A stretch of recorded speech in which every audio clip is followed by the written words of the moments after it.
Hello everyone, it is Joe here from Omnipoke, the channel that brings you guys everything Pokemon, and today we are kickstarting our Sun and Moon deck analysis. They're going to start off IRL until they come out on PTCGO, so hope you can bear with us. There's going to be a few proxies in here, but I'll tell you everything about them and stuff, so shouldn't be a problem. I'm going to kickstart with what I think is going to be the best deck coming out of Sun and Moon straight off the bat. This is going to be Lurantis Vileplume. It's a very, very powerful deck. I've done a trial of 50 dummy hands. It took me like 4 hours, but we've managed to get a 74% of the turn 1 Vileplume, as well as getting 60% where we get turn 1 Plume, turn 1 Lurantis with an energy, and turn 1 2 grass in the discard pile. One or two grass in the discard pile. So those are really good numbers. That's a really, really intimidating board state where we have a 210 HP attacker ready to go on the first turn of the game alongside Vileplume, and yeah, just a really powerful deck, and I think this is going to be a big contender in the new format and one to keep an eye out for sure. So we are going to kickstart with Fomantis, the lower evolution of Lurantis, and this is actually a really good card as well. It's a 60 HP grass type that has the attack for a single colorless energy. Lets you search a deck for a grass energy and attach them to one of your Pokemon. Just really good stuff. If you can't find the Lurantis, sometimes it's really good to use Fomantis on the first turn of the game to attack. Obviously it's a bit less pressure, it's a bit less acceleration at times, but if you've struggled to get grass in the discard pile, sometimes it's best to evolve your Lurantis on the bench, keep as a Fomantis in the active, and just stack more energy onto it, as long as you have like Shiinotic to guarantee the Lurantis the second turn. So this is an attack that you should not sleep on. It's very, very good stuff. Obviously, this is our main lead Pokemon in the deck. Next up, we have the new main attacker of the Vileplume variant. This is going to be Lurantis GX. And GX Pokemon work very similarly to EXs, in that when they get knocked out, they give up 2 prizes. But GX Pokemon, as you're seeing here, can be evolutions, unlike EX Pokemon. And all GX Pokemon have a single GX attack, which you can only use once per game, but they typically are very powerful. So, let's look at all of Lurantis' attacks. First of all, it's a Grass type stage 1 with 210 HP. Absolutely monstrous. Getting that sort of board state on the first turn is incredible. Its first attack for a Grass energy does 40 damage, and you're able to attach up to 2 Grass energy from the discard pile to your Pokemon in any way that you like. Very, very strong. Oftentimes, because we're backing this up with a Vileplume, we're just going to try and stack both energy onto him. So the following turn, we can use his second attack, which is for 2 grass and a colorless. We deal 120 damage and heal 30 from ourselves. This is again really handy alongside the item lock. Oftentimes, it's very difficult for the opponent to maintain many attackers. So sometimes they set up one attacker, we bop it for 120, they respond us with an amount of damage. Then we finish them off in a 2-hit KO, and we start healing ourselves up. And for every turn they can't continue to respond, we can just get healthier and healthier and healthier. There's been plenty of times when I've been hit once for like 120 damage back to me. Then I go finish off their Pokemon with 120, and then for the next like 3 turns, I'm completely unchallenged. So I just heal all the way back up to full health, and it's just really, really good. So it's a little bit less aggressive than Vespivile, but it's also a lot less all-in. Vespivile was very, very all-in on the first few turns of the game. It basically wins or loses in those 2 or 3 turns. Lurantis is a bit more conservative, has a bit more of a long game approach available to it, and very good stuff. Its GX attack is for a single grass energy. It does 50 times the amount of energy attached to Lurantis GX. So, like I've just mentioned, there are games when you're uncontested for a good number of turns. In those spots, you can just keep attaching to your active, get up to that 200 mark, or get to 250 sometimes even. I've done that to overcome their one big attacker. Once that one big attacker is taken down, it's very difficult for people to maintain multiple attackers throughout a game, especially when they're under the item lock. So the 4-3 line is all I really like. We don't play 4-4 because this 4th slot would just be a clunky card, and we want to be all about the speed here to guarantee that turn 1 Plume. So next up, we have the 3-3-3 line of the Vileplume. I think this is a very thick line. We're playing lots of Acro Bikes and stuff like that, so it's important to maintain the thick line so that we don't lose to things like them being prized or anything like that. So I like the thickness of the line. It's just pretty simple stuff. We all know what Vileplume does at this point. Irritating Pollen. Once this comes into play, both player can't play any item cards from their hands anymore. So very, very disruptive turn 1. And like I said, 74% of the time you get the turn 1 Vileplume with this deck. So it's looking as consistent as Vespivile back in the day for the turn 1 Plume. And that's really, really intimidating because that's very good. Next up we have the 1-1 line of Shiinotic. So 1 Morelull. I'm pretty sure that its attacks are pretty irrelevant, but Shiinotic is a really nice little mushroom guy. It's a stage 1 that has the same ability as the old Sunflora. Once during a turn, you may search your deck for a grass Pokemon, put it into your hand. This is really, really helpful. On the first turn of the game, this is even helpful. Setting this up, sometimes I can see it being sometimes 2 ball search cards instead of 1.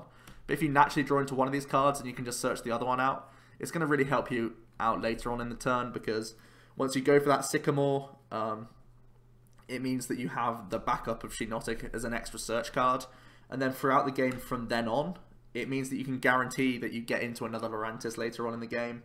And under item lock, because there's so many dead draws from then on in our own deck, Shiinotic can keep plucking these extra grass type Pokemon from the deck, so our top decks get even better. So yeah, it's a really nice 1-1 count. I'm a huge fan of it. It's been very, very helpful in my early testing. I say early testing, 50 hands is a lot, but yeah. 3 Shaymin-EX. We just want to be quick. We want to draw lots of cards. Shaymin is, you know, the ultimate means of getting cards. So yeah, 3 Shaymin is going to be pretty important for doing all those draw things. Another new card from Sun and Moon is going to be Timeable, that we play a 1 of. It allows us to flip 2 coins, search your deck for an evolution card, and put it into your hand for each heads. This is slightly better than the 3rd level ball in my eyes, because it's more versatile. It gets Shiinotic, it gets Vileplume, it gets Lurantis, whereas level ball just gets Oddish, Fomantis, and Gloom. So this feels like a very nice 1 of. You only really need to get 1 head with it to be pretty good. So sometimes you get 2 heads and you'll pretty much always guarantee a Plume from there, as long as you've got the forest. So yeah, the 1 of Timeable is pretty nice. Still playing 2 level ball, get into our early pieces, it's still very important, so this is going to be pretty nice. And then 4 Ultra, so that we can get into Shaymin a lot of the time, as well as get into our other pieces throughout the game, so or throughout our first turn, where we try and motor through a large portion of the deck. So 4 Ultra Ball, one of the best outs that you can look for, really. Then we have 4 Trainer's Mail. We have lots of cycle in here, lots of draw power, and Trainer's Mail is going to help us get into all of those pieces, mainly looking for things like Forest and Ultra Ball. Those are the 2 big things that we look for off of Trainer's Mail, as well as supporters if we haven't got one already. Then we are playing for Acro Bike. It's going to be one of our main ways of getting grass energy into the discard pile, so that we can power up Lurantis alongside these Ultra Balls, which is pretty important. And again, it's just helping us get that turn 1 Vileplume, motoring through a large portion of the deck. From there, we have 3 Floatstone. We do have a few chunky things in this deck. Lurantis itself has a 2 retreat cost. Most of the time, we're going to want to put a Floatstone on Vileplume so it doesn't get stuck into the active. Even the Shiinotic has a 2 retreat cost as well. So having lots of Floatstones is important. We definitely want to put one onto a Gloom before we evolve up. That's always the dream. It's not always the case, but we do have the backups in here anyway. And here they are now, 2 Olympias, so that we can, if we do get hit with a Lysander, we can still move out of our dudes. Pretty handy stuff. Because we do have Vileplume, people can't VS Seek a Lysander, so really they only have the option to do it once or twice. So I think overall the coverage from Olympia is fine. And of course, Lurantis is okay to start attaching energy to other people.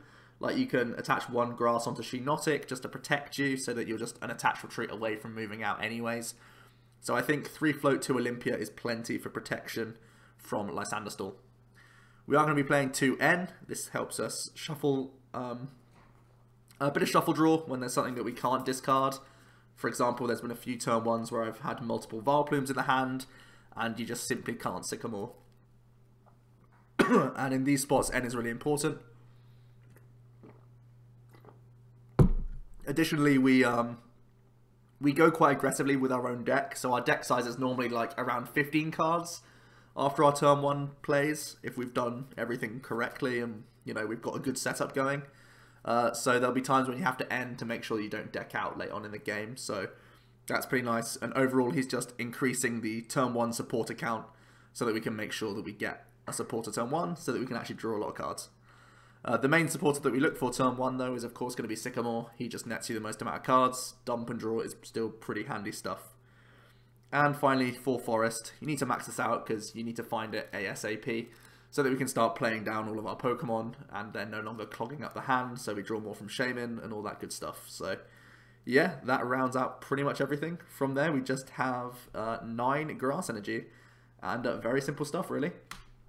Everything you can see we're maxing out in high counts if they're important enough. Otherwise, we've just filled the spaces elsewhere. So having 9 grass means that a lot of the time, I think it was 72% of the time.